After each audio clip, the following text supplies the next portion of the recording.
2 दिन से सुरेश चौहान के जो सुदर्शन न्यूज़ का मैनेजिंग डायरेक्टर भी है और न्यूज़ का मालिक भी है, उसके एक प्रोग्राम को लेकर तरह तरह के सवालात खड़े हो रहे हैं। इस पूरे मामले का हम विस्तार से इस प्रोग्राम के अंदर बात करेंगे। ख़ास तौर से मुसलमानों के अंदर इस पूरे मामले को लेकर क्या बेचैनी है, क्या सबब है, क्या वजह है कि इस तरह की चीज़ें की जा रही हैं और मुसलमानों का जो रद्द-ए-अमल है वो कितना सही है या किस तरह का रद्द-ए-अमल मुसलमानों का होना चाहिए, इस पर हम विस्तार से बात करेंगे।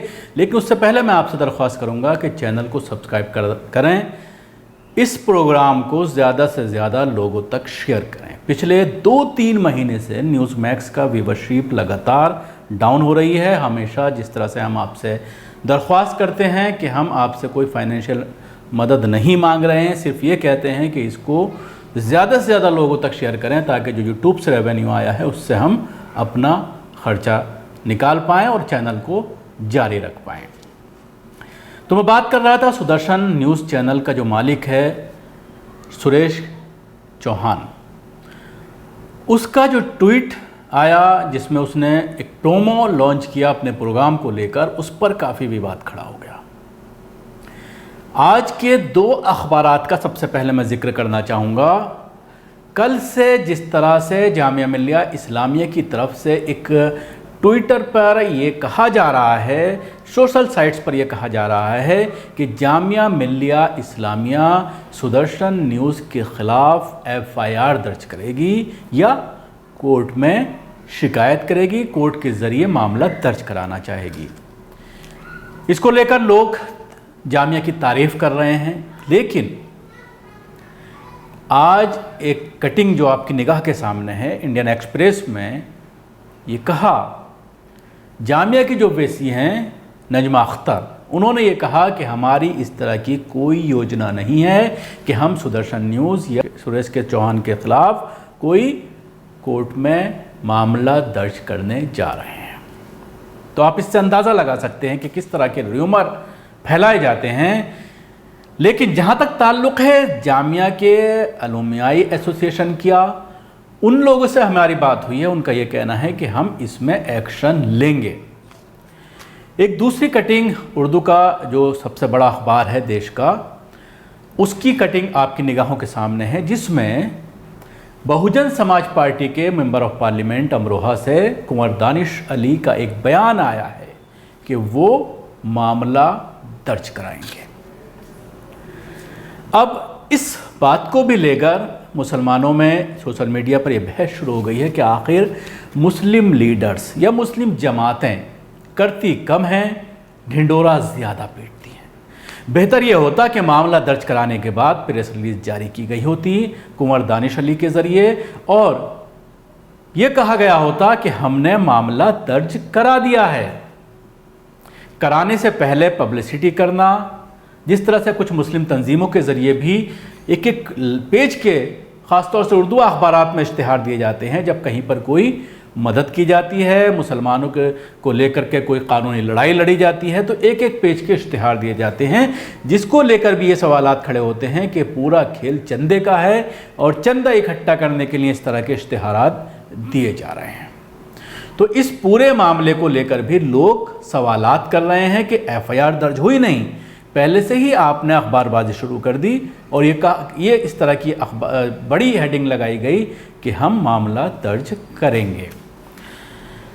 अब सवाल ये खड़ा होता है कि इस तरह के ट्वीट करना, इस तरह के प्रोग्राम्स ऑन एयर करना, क्या ये बोलने की आज़ादी के ज़मरे में आता है, या अगर इस तरह का कोई कमेंट, इस तरह का कोई वीडियो मुसलमानों के ज़रिए या लेफ़्ट के लोगों के ज़रिए वायरल किया जाता है तो पुलिस फ़ौरन हरकत में आती है, उसके ख़िलाफ़ कानूनी कार्रवाई की जाती है। लेकिन जब किसी न्यूज़ चैनल के ज़रिए इस तरह की नफ़रत, इस तरह का गंदी चीज़ें, घिनौनी चीज़ें जिसको कोई भी समाज बर्दाश्त नहीं कर सकता, इस पूरे मामले में ये नहीं है कि सिर्फ इसकी मुखालफत मुसलमान कर रहे हैं, बल्कि IPS एसोसिएशन भी सामने आई है और बहुत सारे एसोसिएशन सामने आए हैं जो इनके जो रिटायर्ड लोग हैं उनका भी बयान आ रहे हैं कि इस तरह का सवाल खड़ा करना, और ख़ुद यूपीएससी ने कहा है कि ये पूरी तरह से गलत है। लेकिन सवाल ये भी खड़ा होता है कि आईपीएस एसोसिएशन एक ट्वीट करती है और यूपीएससी एक ट्वीट करती है या अपना बयान जारी करती है, लेकिन एक्शन की बात क्यों नहीं कही जाती? क्यों इस तरह के काम करने वालों के खिलाफ न सिर्फ ट्वीट करना या उसका निंदा करना, उसको गलत मानना, क्या यही एक फ़र्ज़ है? क्या इससे आपकी जवाबदेही तय हो जाती है, या सिर्फ एक इसको हम खाना पूर्ति मानकर चलें? ये एक बड़ा सवाल है। जिस तरह से आईपीएस एसोसिएशन ने भी कंडेम किया, लेकिन सवाल ये खड़ा होता है कि सिर्फ कंडेम कर देना, उसको नकार देना, उसके ऊपर एक लाइन बोल देना, क्या इसी से सिर्फ आपका फ़र्ज़ अदा होता है, या इसके बाद भी आपकी कोई जिम्मेदारी बनती है कि उसको कटघरे के अंदर उसको पहुंचाया जाए? क्योंकि जिस तरह चौहान के पहले भी इस तरह के काम कर चुका है और ख़ुद एक रेपिस्ट है, रेप के मामले में जेल जा चुका है। खुद महिला कर्मचारी ने चैनल के सुदर्शन के उसके ऊपर इल्ज़ामात लगाए थे और उसके बाद वो कोर्ट जेल गया था। कई महीने जेल में रहने के बाद वो बाहर आया और जिस तरह के बयानात वो देता है, जिस तरह के प्रोग्राम्स वो करता है, पूरी तरह से वो आइन के ख़िलाफ़ हैं, संविधान के ख़िलाफ़ हैं और ख़ुद पत्रकारिता के जो एथिक्स हैं उसके ख़िलाफ़ हैं। जब आप जर्नलिज्म करने जाते हैं किसी इंस्टीट्यूट में, तो आपको बताया जाता है, आपको सिखाया जाता है कि आपकी यहाँ तक हुदूद हैं, कानून के दायरे में आप रह करके यहाँ तक आप अपनी बात रख सकते हैं, और अगर आप इन हुदूद को पार करेंगे तो वो न सिर्फ जर्नलिस्टिक एथिक्स के ख़िलाफ़ होगा बल्कि हिंदुस्तान के कानून के ख़िलाफ़ भी होगा। हम खुद इस पेशे में तकरीबन 17 साल से हैं और पहले जिस तरह के कवायद थे, जिस तरह की चीज़ें होती थीं, जब आप किसी स्टोरी को कवर करते थे तो जो आपके सीनियर्स हैं उस स्टोरी को तब तक ऑन एयर नहीं करते थे जब वो पूरी तरह से जर्नलिस्ट एथिक्स पर पूरी नहीं उतरती थी। जो कानून है, जो जर्नलिस्ट की रूल्स हैं कि आपको ये करना है और ये नहीं करना है, बहुत सारी चीज़ें हैं और लंबी बहस हो जाएगी, उस पर एक पूरा प्रोग्राम किया जा सकता है। लेकिन उन सब चीज़ों को अब ताक पर रख दिया गया है। न सिर्फ सुदर्शन न्यूज़ बल्कि देश के तमाम बड़े चैनल, तमाम वो लोग जो हम लोगों को सिखाया करते थे, जो हमारे सीनियर्स थे चैनल्स के अंदर, बताते थे कि आपकी हदूद यहाँ तक है, इससे आगे आपको नहीं जाना है, वो खुद हदें पार करते हुए नज़र आ रहे हैं और पूरी तरह से तमाम एथिक्स को, जर्नलिज्म की तमाम एथिक्स को ताक पर रख दिया गया है। खुले तौर पर मजाक उड़ाया जा रहा है एथिक्स का, कानून का, लेकिन उसके बावजूद कानून अपना काम नहीं कर रहा। यही वजह है कि समाज से भी अक्सर इस तरह की आवाज़ें उठाते हैं और सवाल खड़े किए जाते हैं कि आखिर क्या हो गया है। हमारे लोकतंत्र की नींव जो इतनी मजबूत थी उसको हिलाया जा रहा है। लोकतंत्र का जो चौथा स्तंभ जिसको मीडिया कहा जाता था, जिसके ऊपर लोग भरोसा करते थे, जिस पेशे की बहुत ज़्यादा इज्जत की जाती थी, न सिर्फ पॉलिटिकल सर्किल में बल्कि आम लोग भी इज्जत करते थे, आज ये पेशा एक गंदा पेशा बनकर रह गया है।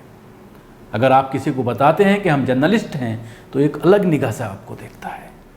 तो इन सब को बदनाम करने वाला, इस पेशे को बदनाम करने वाले इसी तरह के लोग हैं। लेकिन इसके साथ साथ एक सवाल और मैं करना चाहूँगा जो बहुत बड़ा सवाल है कि मुसलमानों से सवाल किया जा रहा है, ख़ुद सोशल मीडिया पर यह बात उठ रही है कि जब कोई रिज़ल्ट आता है, यूपीएससी का जब रिज़ल्ट आता है, तो तमाम ही सोशल मीडिया पर, उर्दू अखबारात में, उर्दू चैनलों में बाकायदा लिस्ट निकाली जाती हैं कि कितने मुस्लिम कैंडिडेट हैं जो इस बार पास आउट हुए हैं और वो देश की सेवा करेंगे। ख़ास तौर से मुसलमान गर्व के तौर पर उसको अपने अपने जो है फेसबुक अकाउंट पर, अपने अपने ट्विटर पर, अपने अपने ग्रुप्स में जो है उसको शेयर करके खुशी का इजहार करते हैं। उसके साथ ही दो बड़े इदारे ऐसे हैं देश के, जामिया मिल्लिया इस्लामिया और ज़कात फाउंडेशन ऑफ इंडिया।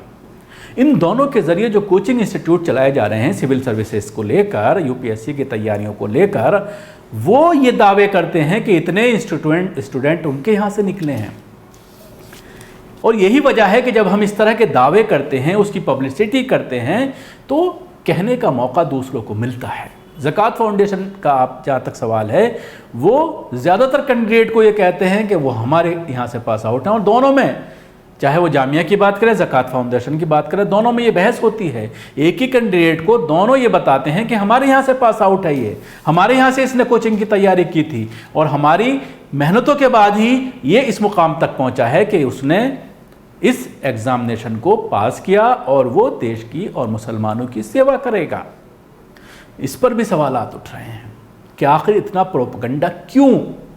कुछ चीज़ें ऐसी हैं जो खामोशी से करनी चाहिए, लेकिन उसके पीछे भी एक बड़ी प्लानिंग है कि किस तरह से लोगों से उसके नाम पर ज़कात, खैरात और चंदे को इकट्ठा करना है, किस तरह से अपने इन चीज़ों को आगे लेकर के चलना है। ये भी एक बड़ा सवाल है। हालांकि उनके कारकर्दगी पर हमें कोई एतराज़ नहीं है, कोई किसी तरह का हम सवाल उनकी कारकर्दगी पर नहीं खड़ा कर रहे हैं। बहुत बड़ा काम कर रहे हैं ज़कात फाउंडेशन इंडिया की अगर हम बात करें, या जामिया मिल्लिया इस्लामिया की बात करें, या और बहुत सारे इदारे हैं जो इस तरह का काम कर रहे हैं। मुस्लिम बच्चे और बच्चियों को, न सिर्फ मुस्लिम बल्कि गैर मुस्लिमों को भी बाकायदा वहाँ पर ट्रेनिंग दी जाती है, उनको तैयार किया जाता है, प्रिपरेशन कराई जाती है और देश की सेवा में उनको भेजा जाता है।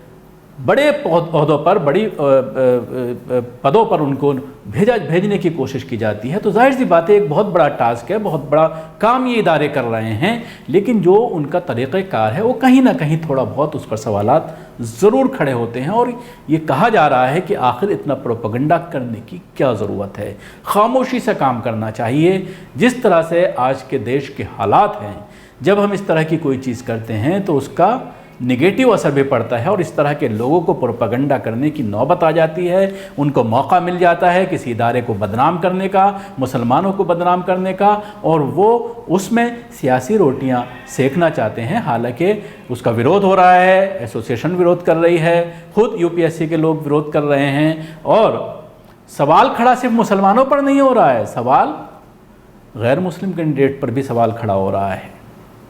और जिस तरह से उसको राष्ट्र से जोड़ा जा रहा है, जिस तरह से उसको लेकर के मुसलमानों के ऊपर तरह तरह के आरोप लगाए जा रहे हैं, ये एक बड़ा मामला है। लेकिन आखिर में एक मैं आपको बताना चाहूँगा, एक अच्छी बात यह है कि नवी मुंबई में एक एफआईआर दर्ज की गई है एक सोशल वर्कर के ज़रिए चौहान के ख़िलाफ़, और उस एफआईआर में जो धाराएं लगाई गई हैं उसके तहत चौहान की गिरफ्तारी संभव है, चौहान गिरफ्तार हो सकता है। और लोगों से यही अपील की जा रही है कि अपने अपने इलाकों में, छोटे छोटे इलाकों में, थानों में एफआईआर दर्ज कराएं।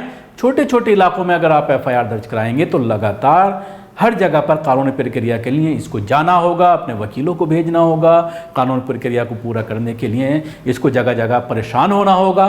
तो उसके बाद शायद आइंदा इस तरह की हरकत ना करे और इस तरह की चीज़ों से वो माफ़ी मांगे। लेकिन आखिर में फिर सवाल सरकारों से है कि आखिर ऐसे लोगों के ख़िलाफ़ कानूनी कार्रवाई क्यों नहीं होती जो सिर्फ एक छोटा सा ट्वीट करता है, उसके ऊपर देशद्रोह का कानून लगा दिया जाता है, महीनों उसे जेलों में बंद रखा जाता है। लेकिन अगर कोई इतना बड़ा कार्य करता है जिसमें एक पूरे समाज को कटघरे में खड़ा किया जाता है, एक ऐसे इदारे को खड़ा किया जाता है जामिया मिल्लिया इस्लामिया जैसे, जिसने पूरे देश में नंबर 1 रैंकिंग हासिल की है, वो भी ऐसे हालात में जब उसको लगातार बदनाम करने की कोशिश की गई सीए प्रोटेस्ट को लेकर, ऐसे हालात में जब उनके ऊपर तरह तरह के आरोप लगाए गए, बच्चों की पिटाई की गई, कैंपस में घुस करके पुलिस ने जिस तरह का आतंक मचाया, वो सब आपके सामने है। लेकिन उसके बावजूद नंबर 1 रैंकिंग लाना, ये कहीं ना कहीं यूनिवर्सिटी के असातिज़ा,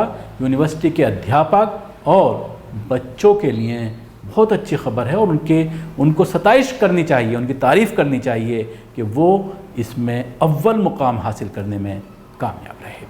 शुक्रिया। आपको हमारी कोशिश कैसी लगी ज़रूर बताएं। हमारे यूट्यूब चैनल को सब्सक्राइब करना ना भूलें। इसके साथ ही बेल आइकन ज़रूर दबाएं और एक बार फिर आपसे दरख्वास्त कि ज़्यादा से ज़्यादा लोगों तक शेयर करें। धन्यवाद।